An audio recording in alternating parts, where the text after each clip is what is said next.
हर साल मैट्रिक के इम्तिहानात के बाद लाखों तलबा एक ऐसे चौराहे पर खड़े होते हैं जहां लिया गया एक फैसला उनकी पूरी जिंदगी का रुख तय कर देता है। ये सिर्फ किताबें चुनने का मामला नहीं है, बल्कि मुस्तकबिल के रोजगार, माशी इस्तेहकाम और माशरे में एक मुकाम बनाने की बुनियाद है। आज के इस वजाहती जायजे में इसी अहम तरीन तालीमी फैसले का हम एक तफसीली और हकायक पर मबनी जायजा लेंगे। अब एक सवाल जो अक्सर जहनों में उभरता है वो ये है कि क्या कोई ऐसा रास्ता मौजूद है जहां मेहनत कम करनी पड़े और आगे बढ़ने के मौके बेतहाशा हों? बज़ाहिर ये सवाल बहुत पुरकशिश और सादा सा लगता है, लेकिन इसके पीछे पूरी मईशत और अमली दुनिया की एक सख्त हकीकत छुपी हुई है। आज की इस गुफ्तगू का महवर यही है कि इन तालीमी रास्तों की असल कीमत क्या है और अमली मैदान में इनके नताइज क्या निकलते हैं। तो आज की इस गुफ्तगू का खाका कुछ इस तरह होगा। हम इब्तिदा करेंगे मैट्रिक के बाद की उलझन से, फिर 3 अहम तालीमी रास्तों को समझेंगे। इसके बाद मेहनत और इनाम का मवाजना किया जाएगा, फिर तालीमी निज़ाम की खामियों पर नज़र डालेंगे और आखिर में बात होगी मुस्तकबिल के लिए बेहतरीन इंतखाब की। पहला हिस्सा, मैट्रिक के बाद की उलझन। ये वो नाजुक मोड़ है जहां पहली बार अमली दुनिया की हकीकतों से वास्ता पड़ता है। हमारे तालीमी निज़ाम का एक खामोश मगर बहुत बड़ा तज़ाद ये है कि नज़रियाती कामयाबी और प्रैक्टिकल यानी अमली नाकामी के दरमियान एक गहरा फासला मौजूद है। मिसाल के तौर पर फ़र्ज़ करें कि एक तालिब इल्म के पास 4.0 GPA की शानदार डिग्री मौजूद है, मगर जब वो जॉब मार्केट में कदम रखता है तो उसे उन बुनियादी मसाइल को हल करने में मुश्किल पेश आती है जिनकी इंडस्ट्री को अशद ज़रूरत होती है। डिग्री का हाथ में होना और अमली महारत का ना होना दरअसल यही वो बुनियादी खलीज है जो बेरोज़गारी और शदीद उलझन को जन्म देती है। दूसरा हिस्सा, 3 अहम तालीमी रास्ते यानी आर्ट्स, साइंस और तेजी से उभरता हुआ कंप्यूटर साइंस और AI का मैदान। आर्ट्स ग्रुप को उमूमन इसलिए चुना जाता है कि उसमें इम्तिहानी दबाव कम महसूस होता है और तकनीकी मेहनत ज़्यादा नहीं लगती। लेकिन इस बज़ाहिर आसानी के पीछे एक तल्ख हकीकत है। आज की मार्केट में रिवायती आर्ट्स डिग्रियों की कदर मुसलसल गिर रही है। महज नफ्सियात या तारीख की डिग्री पढ़ लेना रोज़गार की ज़मानत हरगिज़ नहीं, जब तक कि इसके साथ साथ डेटा एनालिसिस, रिसर्च या डिजिटल कम्युनिकेशन जैसी इजाफी और जदीद महारतें ना सीखी जाएं। फिर बारी आती है साइंस ग्रुप की। हमारे माशरे में गहरा रुझान है जहां साइंस पढ़ने वालों, ख़ास तौर पर डॉक्टर या इंजीनियर बनने वालों को एक ख़ास मकाम दिया जाता है। कैरियर का रास्ता भी इसमें बिल्कुल वाज़ेह है, मगर ये रास्ता किसी भी सूरत आसान नहीं है। तालीम महंगी है, मुकाबला इस कदर सख्त है कि दिन रात एक करने पड़ते हैं। हाँ, इसमें एक समाजी विकार और मुस्तकबिल की मजबूती ज़रूर है, मगर इसकी कीमत बेपनाह मेहनत है। और अब तीसरा रास्ता जो कंप्यूटर साइंस और आर्टिफिशियल इंटेलिजेंस का है। ये मैदान खामोशी से पूरी दुनिया की मईशत का नक्शा ही बदल रहा है। इब्तिदा में कोडिंग सीखना या एल्गोरिदम समझना मुश्किल और इंतहाई टेक्निकल लग सकता है, लेकिन एक बार इसकी बुनियाद बन जाए तो ये इब्तिदाई मेहनत एक बहुत ज़्यादा आमदन वाले स्मार्ट वर्क में बदल जाती है।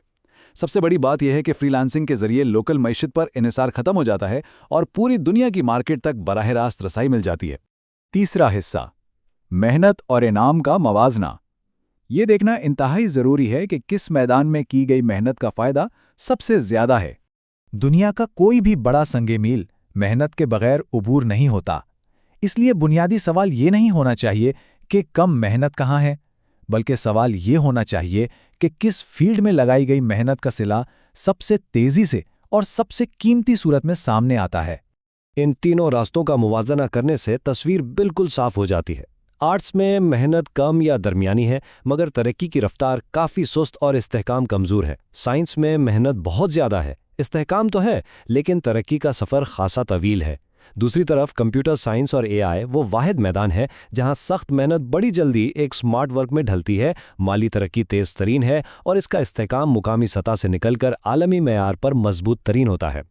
चौथा हिस्सा, निज़ाम की खामियां, यानी रास्ते का इंतखाब करने के बाद मकामी सतह पर किन हक़ाइक़ का सामना करना पड़ता है। मेहनत के लिए तैयार होने के बावजूद जब तालिब इल्म अमली तालीमी निज़ाम का हिस्सा बनता है तो उसे कई रुकावटों का सामना करना पड़ता है। जदीद लेबॉर्ट्रियों की शदीद कमी है, निसाब बहुत पुराना हो चुका है, अमली तरबियत का कोई नामो निशान नहीं और बदकिस्मती से कैरियर काउंसलिंग भी मौजूद नहीं। इन सब रुकावटों का सीधा सा मतलब यह है कि तालिब इल्म चाहे कोई भी रास्ता चुने, मुताल्लिका महारत हासिल करने के लिए उसे खुद ही जिद्दोजहद करनी पड़ेगी। इन मकामी खामियों के अलावा ज़रा आलमी तब्दीलियों को देखें। आज के दौर में अकाउंटिंग ऑटोमेट हो रही है, डिज़ाइनिंग का बेशतर हिस्सा AI संभाल रही है और डेटा का तज्जिया लम्हों में हो रहा है। इस सूरत हाल में टेक्नोलॉजी और AI अब महज कोई इख्तियारी मजमून नहीं रहे, बल्कि ये इस तेज़ी से बदलती हुई डिजिटल मईशत में सर्वाइवल या बका का वाहिद रास्ता बन चुके हैं। पांचवां और आखिरी हिस्सा, मुस्तकबिल के लिए इंतखाब। तो फिर दौरे हाजिर की इन हकीकतों में एक बेहतरीन फैसला कैसे किया जाए? एक कामयाब तालीमी रास्ते का इंतखाब करने के लिए चंद जदीद उसूलों को समझना ज़रूरी है। सबसे पहली बात, कभी भी सिर्फ आसानी की तलाश में अपने मुस्तकबिल का फैसला नहीं करना चाहिए। फितरी दिलचस्पी को पहचानना बेहद अहम है, क्योंकि जहां लगन हो तरक्की वहीं होती है। इसके साथ ही मौजूदा दौर की मार्केट की ज़रूरत का बगौर जायज़ा लेना चाहिए। और सबसे अहम बात, रवायती डिग्री की बजाय हमेशा स्किल बेस्ड यानी मुकम्मल तौर पर महारत पर मबनी सोच अपनानी चाहिए। इस पूरी गुफ्तगू का निचोड़ इस एक बात में है कि असल फ़र्क ग्रुप्स में नहीं होता, बल्कि तालिब इल्म की अपनी सोच और रवैये में होता है। कोई भी रास्ता, चाहे वो आर्ट्स का हो या साइंस का, खुद ब खुद किसी को कामयाब नहीं बना देता। आर्ट्स का एक तालिब इल्म अपनी इख्तराई सोच से दुनिया बदल सकता है, और साइंस पढ़ने वाला भी मुनासिब महारत के बगैर पीछे रह सकता है। कामयाबी का तमाम तर इन्हिसार अमली मेहनत और मुस्तकबिल की जदीद मनसूबाबंदी पर है। तो आज की बहस यहाँ आकर मुकम्मल होती है। दुनिया बड़ी तेज़ी से टेक्नोलॉजी और जदीद महारतों की तरफ मुंतकिल हो रही है। रवायती और महज वक्ती आराम देने वाले तालीमी फ़ैसले मुस्तकबिल की तेज़ रफ्तार दौड़ में तालिब इल्म को बहुत पीछे धकेल सकते हैं। सोचने की बात यह है कि क्या आज के ये अहम फैसले महज वक्ती आसानी और आराम को देखकर किए जा रहे हैं, या उस कल की हकीकत को सामने रखकर जो आने वाले दौर की मईशत की क़यादत करेगी।